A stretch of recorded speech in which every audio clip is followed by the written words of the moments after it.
Welcome to the Raven Roundup, your go-to podcast for all things sports at Royal Oak High School. I'm your host, Sam Klonke. And I'm your co-host, Ben Machiniak.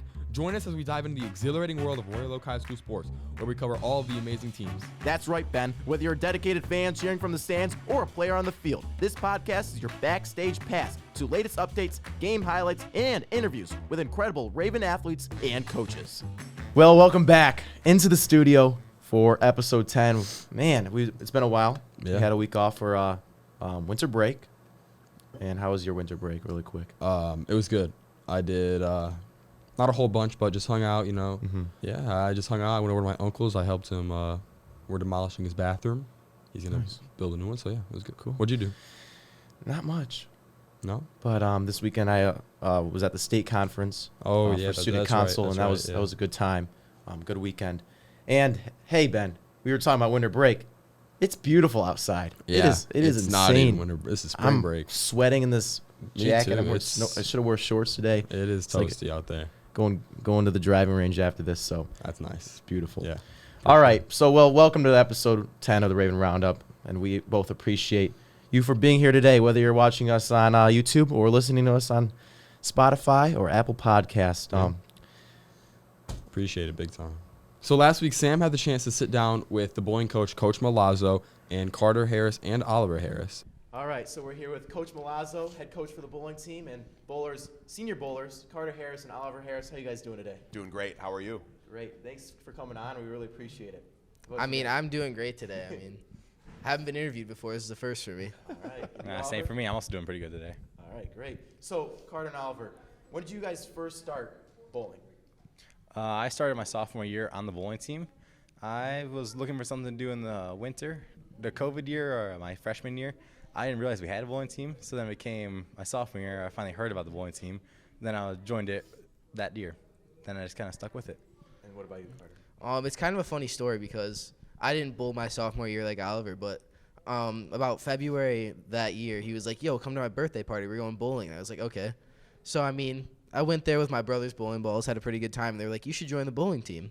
And then over the summer, I just kind of worked on it, and I got pretty good, so I joined the bowling team. And what about you, Coach Milazzo? Tell me about your experience with bowling, both playing and coaching. Playing and coaching? Oh, geez. Now we're going way back. So bowling for me started in third grade. And it was literally a thing where I played soccer for a couple of years, and my parents knew I absolutely hated it. And they were like, well, we can sign you up for soccer or a bowling league starting on the same day. And that was like a no-brainer for me. And it's funny, I walked in, I got placed on a team. I joined a team with a friend who's still a friend of mine to this day. We're talking 35 years later or something like that. Because bowling's just one of those sports where you just kind of gather people together and you all have a common interest, because there aren't a lot of us sometimes. And you get people who get ultra obsessed with every element of the game, and they just live in bowling alleys, and it's part of the sport. That's how you get good. That's how they've gotten good and everything else like that. But I bowled in a league pretty much every year, third grade on through. In my time at Michigan when I was in college, I bowled for the team there for a couple of years. And then I ended up helping out in my graduate year, my year right after, helping out the team. Not really as a coach so much as just kind of in a supporting role, making sure they got to road events and other sorts of things like that. When we didn't really have a coach, I served kind of as a pretend coach, but nobody paid me, so it didn't count. But then after that, I was looking for a teaching job, but I also wanted to, I assumed have to start a bowling program because high school bowling didn't exist when I was in high school. The first year of high school bowling was the 03-04 school year. So were you just playing club teams? Yeah, basically, just like, basketball has AAU or other off-season programs or things like that.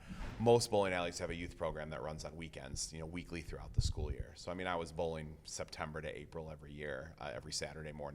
Yeah, so I did that every year, and then I got hired in here and found out there was already a team. Science teacher, Neil Drillich, who's since retired, had started the program, and so I hopped right in, and as he wanted to back away, I took it over, and 20 years later, here we are, still coaching. Awesome, that's awesome. And then Carter, Oliver, can you both walk us through training routines and how you prepare for matches and tournaments? Well, the way we started training was over summer. We started just going out and bowling just for something to do because we'd get bored and be like, oh, hey, Car, you want to go bowling? And then we just go out and go throw about 12 games a day was about, I'd say, our average. We do that 3 times a week over summer. So that's how we started getting really good. And then that's how we improved so quickly, too. And then for matches, we like to play music and just chillax, I guess, hang out and chillax. there's a lot of mental aspect to this game. Yeah. And so trying to find yourself in the right frame of mind so that you don't, get too high on the highs, get too low on the lows, trying to keep yourself nice and balanced so you make good, consistent shots. And so how they need to find their balance is really sometimes an individual thing. But I can coach fundamentals, and that's what we do. But if they really want to get good at this level, they got to go work, and that's what they're talking about. Consistency. Yep. Okay. And basically, my next question: how do you develop young bowlers to become successful like Oliver and Carter? We start from the ground up. We build the foundation of what a good shot is, what a good consistent shot is. There's a 4-step approach to this game, and building those from the end back, and working their game so that they learn how to be a fundamentally sound bowler. And then there's only so much I can do from November to March to build that game and build them to a certain point. It's like in any sport, it's what you do in the off season. You want to be a better golfer, you get out on the course as much as possible. You want to be a better basketball player, you get out and you play. You hit open gyms, you do other things. For us, you bowl. You find the right bowling alley that offers the right deal over the summer so that you can bowl 12 games a day. Or more, exactly. Well, how long does 12 games? Sorry to jump in. Oh, that's right. Yeah. How long does 12 games It can take? take like an hour and a half to 2 hours. It depends. Sometimes we I bowl go for with two. longer. 2 hours, 2 Oliver's hours. eyebrows raised. 2 hours? Yeah. And adding on to what Mr. Milazzo was saying, this might just be me, but like similar to how basically anybody that's wants to be good at sports, they're gonna watch the professionals do what they do. And I don't know why, I just found quite a bit of enjoyment just watching the professionals bowl. Like every once in a while, there's a TV event where like there's like 4 or 5 games of professionals bowling each other, and I just kind of watched those and I kind of tried to do what they did. And then there's obviously people on YouTube, and I watch some of those videos too to try and learn what they do for everything mental to physical to everything. Talk about girls, boys, players on the team, and how they have shown tremendous improvement this season. These kids are hard workers. Our girls aren't represented here today, but they are your Blue Division champs for this year. So they've put together a phenomenal season themselves, and they're out. They're all out. Boys, girls, all of them are out there working real hard every day. They show up to practice. We can only get in the bowling alley 3 days a week, and they get out there for the time that we have, and they're working on their game. They're asking questions. They're communicating with each other. They're going to learn best from everybody, and so they stay engaged in the game. They don't show up at the end of practice and just start throwing the ball without any concern for how they're doing it. They get in for the whole 2 hours and think about their game and think about how they're going to get better and focus on the details. When we're not making a lot of spares, we go to practice and we shoot spares, and that's a way to make sure that we're getting more fundamentally sound. The girls are a good young group. They're made up of 1 senior, Annie Finley, and then we have 3 juniors and a sophomore who primarily bowl on our varsity team, but we've snuck in a couple of freshmen and sophomores to bowl on that team as well throughout the season in some of their different matches. But they're just a great core group of girls, and they really work well together. They have a lot of fun, and when they're having fun, when they're at that level, they're more successful. Oliver and Carter both share your most memorable moments as a high school bowler. I think I know what Carter's going to say, but I'll let him go first. I feel like it's pretty obvious. shooting 300 is something I've only done once, and it's pretty cool. But a close second is definitely the week before that when I shot 556 for 2. It was a school record. In the middle of those 2 games, I had 19 strikes in a row. 19. Yep. That was pretty neat. Yeah, 19 is insane. Yeah, he's the so his 300 is the first one. 20 years of Royal Oak bowling that we've had. He's the first kid to throw a 300. We had a doubles pair throw a 300 in a tournament, but he's the first individual to do so. Oh, yeah. And that 556 was not only high in the league this year, but yeah, as he said, high for a Royal Oak program as well. The 12th shot with the 300 perfect round. What was going through your mind there? My legs were like falling out underneath me, as you saw, I fell over on the end of the shot, and I'm just looking at him praying. I'm like, please strike, please strike, please strike. Yeah. And I think it's even funny. The shot before that was even worse. It gets quiet all the time because people don't want to do anything that could potentially disrupt a bowler in Or that say position. anything, yeah. Right. And so the day started, we're bowling Ferndale. It's just a varsity boys match. The day started with just literally our pair for our match, and then I think Bishop Foley was in practicing or something like that because we share our center with Bishop Foley in Birmingham. And so it's just us in practice. And then by the time we get to Carter, as he's finishing up his 300, an entire men's league is coming in of about 24 lanes worth of bowlers. So we're talking over about 100 guys that are in there now. And they start to realize something's happening. So now they're watching. So he's got a way larger crowd than he was anticipating. And that was a ton of fun for me because I then bowl in that league after the fact. So it was really fun listening to those guys ask me questions about this kid's 300 after the fact. But yeah, he got quite a crowd. And yeah, as he'll admit, those 11th and 12th ones weren't his best of the 12. But you can't be perfect on every shot. And it was good enough. And that's what matters. And then for you, Oliver, what was your most memorable moment? Or I ain't got that big a memorable moment, but it's been a minute since I actually won something. So my first time winning a medal, I guess, was pretty memorable. It was at one tournament I shot a 257. Yeah. So I was like, oh, that's pretty good. So for 2-9, like 1 pin leaves, I was like, that's not bad. And then I went up and got a medal for it. I was like, so pretty cool. Don't let him sell himself short. I mean, we give out all conference teams in the OAA, and these two are the only two to make an all-conference team. Carter was first team, and Oliver was third team. So they both, for the entire OAA, definitely ranked up high. And that's based on average. So you're looking at 2 of the top 20 high-average bowlers in the entire conference. So it's phenomenal stuff. And for Carter and Oliver, how do you both handle pressure situations during matches that you may be doing very good in or bad in? I'm pretty bad at it, so I'll say if I'm doing pretty good, then I'm doing good, but that can turn in an instant for me. Or if I start doing bad, then it's like got to build myself back up. So I know I've had problems with it before at other tournaments, but I've been pretty good about it this year, keeping myself up. Like when I'm up, staying weller off, then not going as far down a hole. Just being in a good mindset, because I know good mindset's crucial. When I do a bad golf shot, I'm just mad for the rest of the hole. Yeah. You really just got to find a way to mentally reset. Like, you know, like if you're golfing and you just shank one in the woods, like, you know, you're gonna be thinking about that for a while. And it's the same way with bowling. If you leave a split or something, you're gonna think about that, and you're gonna be like, you're gonna get mad and make worse shots because you're thinking about what you did before. And I mean, Focus on the future, basically. Yeah, I mean, like the easiest way I find to do it is just like pick up my favorite ball, and like if I don't have a good look, I'll just go grab a different ball and just try something different to get something different in your mind. Great. And last question for you guys. In your experience, what are some common misconceptions that people have about high school bowling? That we're not athletes. These kids out there, they work hard. And it's a grueling sport. And we go to tournaments and we bowl 15 games in a day sometimes when you get to some of the later days. You know, we'll bowl a tournament. You know, they're Baker games, so kids are only bowling 1/5 of each of the games. But, you know, we bowled 12 Baker games on Friday, and then they bowled a couple more after that. And then then we'll have 3 matches in a week where they're bowling 6-7 games. Like it's a lot of work. It takes effort. It takes stamina to be able to do it. And also, I think a lot of people think the game is rather easy. Like, I can just pick up a ball and just throw it down the middle of the lane, and I'm going to get shots. Well, I wasn't going to bring that up.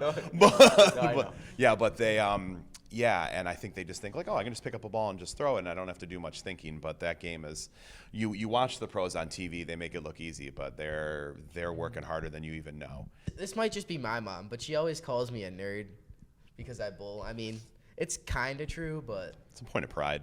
But I mean, I actually kind of take pride in it, because, you know, I mean, at least I'm good at what I do. So Great. Absolutely.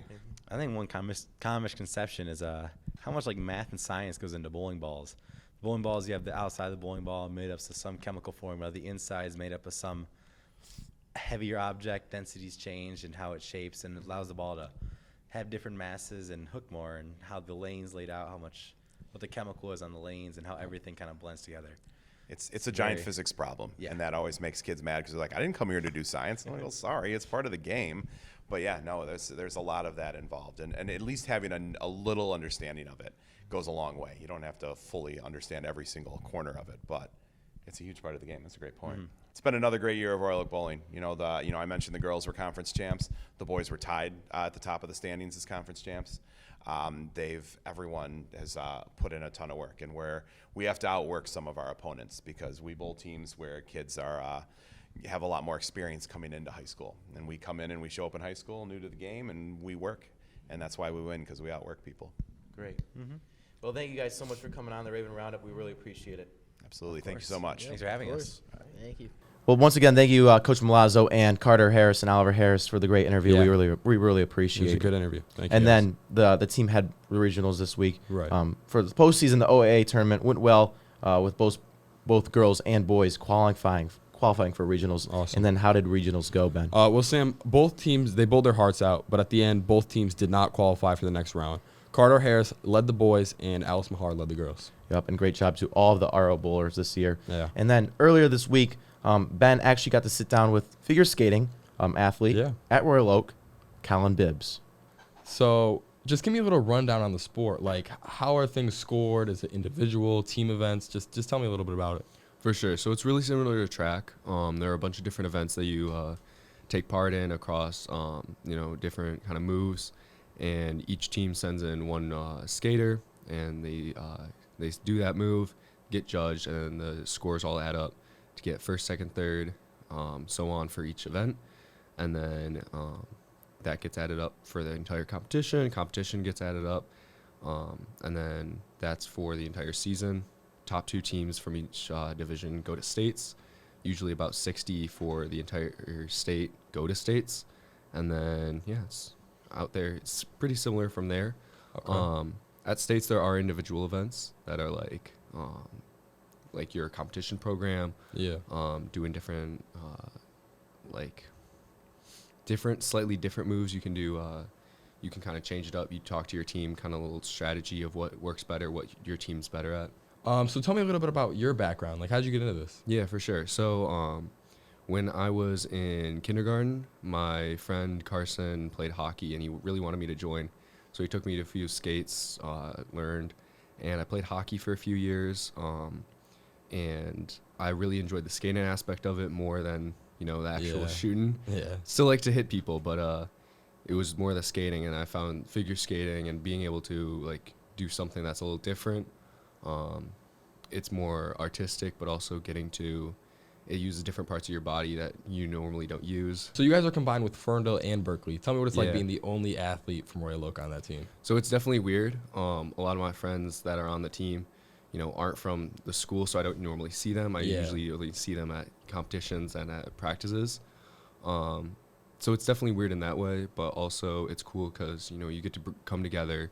And Yeah, meet new people. For Yeah. sure, for sure. Back-to-back districts in 2023 and 2024. What do you guys do at practice to succeed at such a high level? So practices, there are kind of 2 different practices. There's some that are really intense and some that are pretty chill.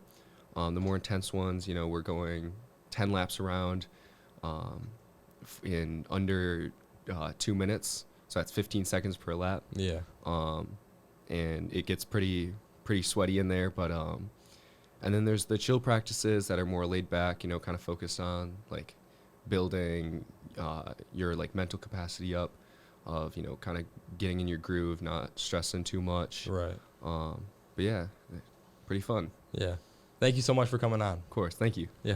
Well, once again, thank you, Colin, so much. I'm happy that we could get information out there Yeah. about the sport that Mhm. I'm sure, Me and Ben really didn't know about. respectfully, I'm sure most people don't know we have a figure Yeah. skating team. So Shout out to Mr. Morgan. yeah, shout out Mr. Morgan for telling me in class about that. Yeah, because me and Ben really didn't know about. No idea, Mr. Morgan We told I me, heard so. about it, but I didn't really know if it was really happening anymore. If there was any Royal Oak people on it. And then I try to find it, and Yeah. stuff from So 2013 comes up. So I'm like, what's going on? But so thanks to Mr. Morgan Yeah. for telling Ben, and it was a good interview with Colin. Thank you, Colin. yeah.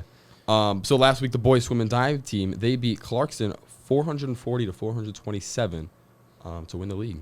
To win the league, Yeah. great job. And standout players from that meet were Nolan Till with a new school record in the 100 breaststroke Yeah. of 104.79. Congratulations. And then Nolan Kaiser had a state qualifying time. We talked about this. we did. We called this like We were like, 2 weeks ago. man, we knew he was going to get it. He had the pressure on him, but he's qualified for states Yeah. in the 100 free of 49.56 seconds. And he also had a new personal record in the 200 free of 151.04. That's awesome. So, Great job to both Nolans, though. both Nolans, and yeah. and the whole swim and dive team. That's awesome.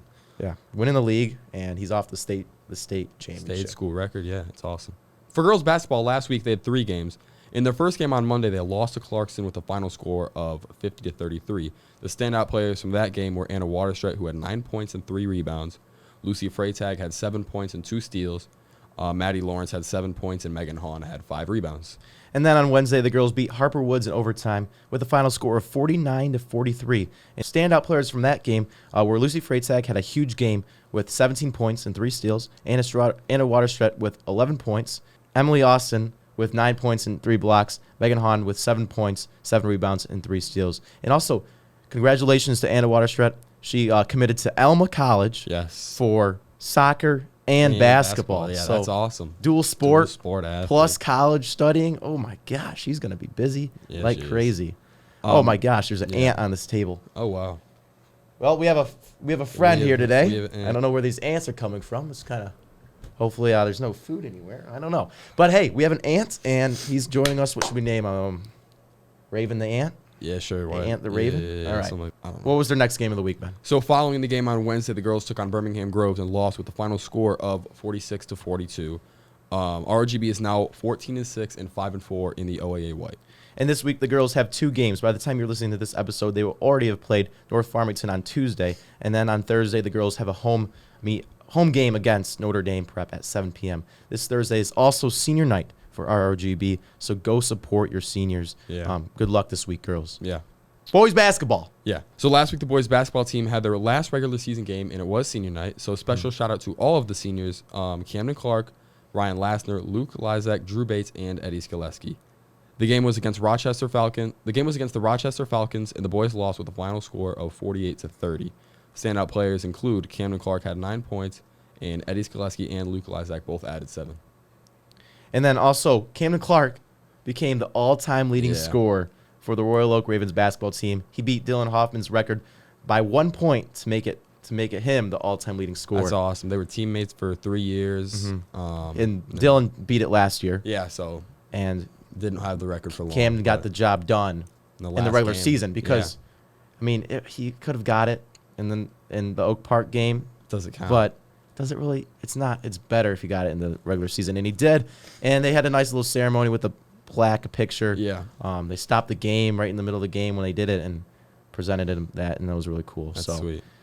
after a bad kind of loss, it was good. It was a good night something for good him in and a there. couple of his teammates to Yeah. see that. And last game, home game for them as seniors, but.